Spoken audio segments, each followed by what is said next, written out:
सियासत के शोर में वे बुद्ध से दिखाई देते थे, धीर, गंभीर और व्यक्तित्व में गहराई। समय से आगे टैबलेट पर नजरें गड़ाए नेताओं में अक्सर ऐसी गहराई की कम ही देखने को मिलती है। आप उन्हें चलती फिरती लाइब्रेरी कह सकते थे। तथ्यों को कैसे सिलसिलेवार रखा जा सकता है, सुशील मोदी से बेहतर मिसाल कोई नहीं थी। जेपी आंदोलन ने 70 के दशक में नेताओं की जो एक पौध तैयार की, बिहार में वह उसका सबसे सुशील चेहरा थे। तमाम दलगत मतभेदों के बाद भी विपक्षी खेमे में लोकप्रिय, उनके दोस्त हर जगह थे। मतभेद के बाद भी जगन्नाथ मिश्रा के वो करीबी रहे, जो उनकी पढ़ने सीखने की आदत के मुरीद थे। लालू विरोधी खेमे में थे, लेकिन उनका तंज भी सुशील तक नरम होकर ही पहुंचता रहा। पटना विश्वविद्यालय छात्र संघ के महासचिव पद से होते हुए देश के चारों सदनों तक पहुंचे। वे बिहार विधानसभा, विधान परिषद, लोकसभा और राज्यसभा के सदस्य रहे। बिहार में लालू यादव और नागमणि के नाम ही यह उपलब्धि दर्ज थी। बिहार के सियासी गलियारों में लालू के सेक्रेटरी वाले मजाक का एक किस्सा उनके बारे में बड़ा मशहूर है। लालू अक्सर सुशील मोदी को अपना सेक्रेटरी कहते। दरअसल यह दोनों का 1973 का छात्र जीवन का किस्सा था।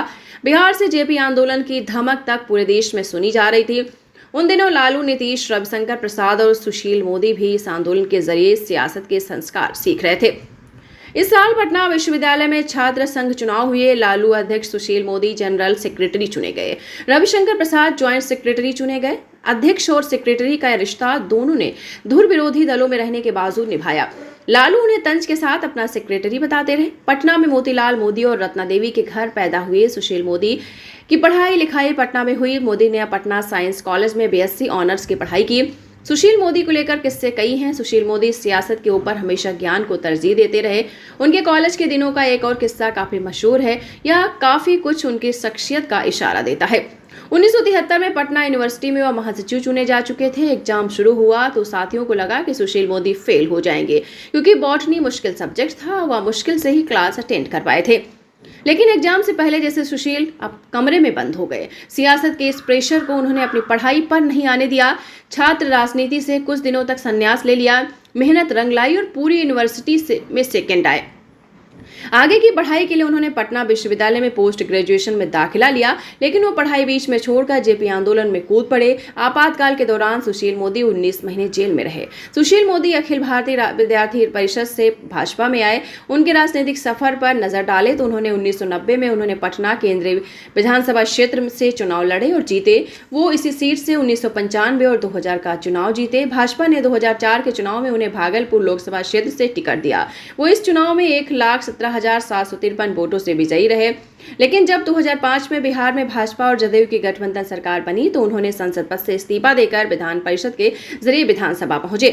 सुशील मोदी 2005 से 2013 और 2017 से 2020 तक बिहार के उप मुख्यमंत्री रहे। लेकिन 2020 में जब बिहार में एक बार फिर भाजपा जदयू की सरकार बनी तो उप मुख्यमंत्री का पद किसी और को दे दिया गया। सुशील मोदी ने अपने विदाई भाषण में कहा था, देश में बीजेपी के बहुत कम ऐसे कार्यकर्ता होंगे जिनको पार्टी ने इतना मौका दिया है। मुझे देश के चारों सदनों में रहने का मौका मिला। मैं 3 बार विधायक, 1 बार लोकसभा, 6 साल तक विपक्ष का नेता, बिहार विधानसभा में 6 साल तक विधान परिषद में विपक्ष का नेता रहने का मौका मिला है। उन्होंने कहा था, मुझे पार्टी के अंदर प्रदेश अध्यक्ष, राष्ट्रीय सचिव, राष्ट्रीय उपाध्यक्ष के तौर पर काम करने का मौका मिला है। सुशील मोदी की शादी की किस्से की बात करेंगे, बहुत अजब है। एक बार वो ट्रेन से मुंबई की यात्रा पर थे। इस यात्रा में उनकी मुलाकात जेसी से हुई। दोनों का प्रेम ट्रेन में ही परवान चढ़ा। बाद में 13 अप्रैल 1986 को दोनों शादी के बंधन में बंध गए। यह शादी एक लो प्रोफाइल आयोजन था। सुशील मोदी और जैसी को आशीर्वाद देने के लिए अटल बिहारी वाजपेयी और कर्पूरी ठाकुर आए। इस दौरान वाजपेयी ने सुशील मोदी को सक्रिय राजनीति में आने का न्योता दिया। इसके बाद सुशील मोदी सक्रिय राजनीति में शामिल हुए तो पीछे मुड़कर नहीं देखा। सुशील मोदी भाजपा में बिहार के मुख्यमंत्री नीतीश कुमार के सबसे भरोसेमंद व्यक्ति थे।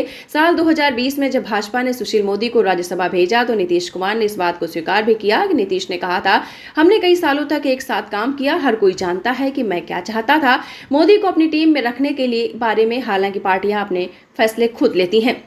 सुशील मोदी ने लालू और लीला नाम से किताब भी लिखी है। इसमें लालू प्रसाद परिवार से संबंधित कथित घोटालों और अवैध संपत्तियों का सिलसिलेवार ब्यौरा भी है। इसके अलावा भी उन्होंने कई किताबें लिखी, जिनमें बीच समर में और क्या बिहार भी बनेगा आसाम, उर्दू द्वितीय राजभाषा का विरोध क्यों, आरक्षण, विभेद मूलक न्याय, समस्या या समाधान और चारा चोर, खजाना चोर जैसे बुकलेट शामिल हैं। 20 समर में उनकी जेल में बिताए समय, विधानसभा में दिए गए भाषणों और छपे लेखों का संग्रह है।